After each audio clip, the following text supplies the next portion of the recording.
ವಯಸ್ಸಿನವನು, 23 ವರ್ಷದವನು. ನೌಶೀನ್ ಅಲ್ಲ, ನೌಶೀನ್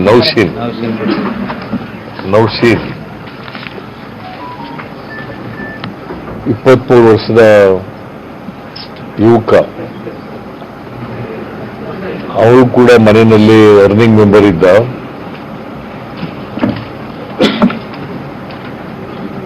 ಅವನು ಕೂಡ ಸತ್ತಿದ್ದಾನೆ.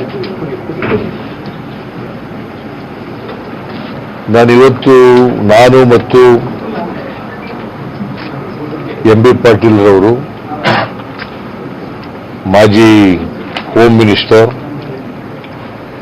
ಜಮೀರ್ ಅಹಮದ್ ಮಾಜಿ ಮಂತ್ರಿ, ನಾವು 3 ಜನರು ಕೂಡ ಬೆಂಗಳೂರಿನಿಂದ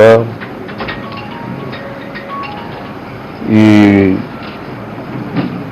ಫೈರಿಂಗ್ ಆದಂತ ಸ್ಥಳ ನೋಡಬೇಕು ಮತ್ತು ಸತ್ತವರ ಕುಟುಂಬಗಳಿಗೆ ಸಾಂತ್ವನ ಹೇಳಬೇಕು,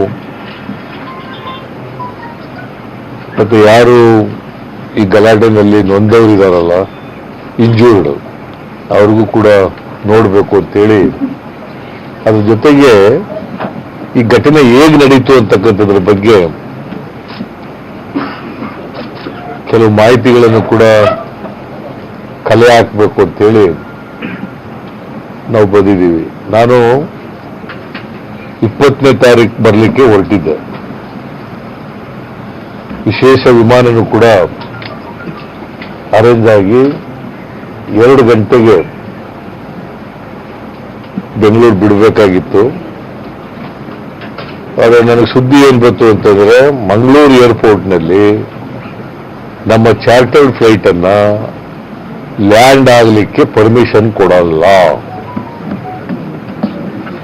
ಅಂತೇಳಿ ಮಾಹಿತಿ ಬಂದ ಮೇಲೆ, ಹಾಗಾಗಿ ನಾನು ಬರಕ್ಕಾಗಲಿಲ್ಲ.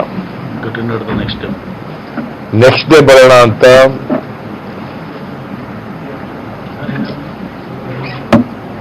ರೆಗ್ಯುಲರ್ ಫ್ಲೈಟ್ ನಲ್ಲಿ ಬರಬೇಕು ಅಂತ ಹೊರಟಿದ್ದೆ. ಆದರೆ ಇಲ್ಲಿನ police commissioner, Mangaluru police commissioner ನನಗೊಂದು ನೋಟಿಸ್ ಕೊಡ್ತಾರೆ.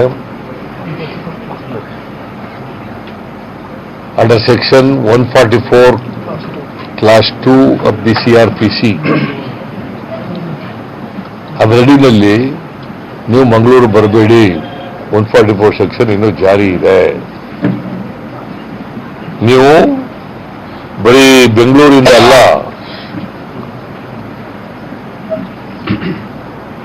ಗೋವಾದಿಂದಲೂ ಬರಬಾರದು, ಮೈಸೂರಿನಿಂದಲೂ ಬರಬಾರದು, ಆಮೇಲೆ ಎಲ್ಲೆಲ್ಲಿ ಫ್ಲೈಟ್ಗಳು ಬರ್ತವೆ ಮಂಗಳೂರಿಗೆ, ಯಾವ ಫ್ಲೈಟ್ನಲ್ಲೂ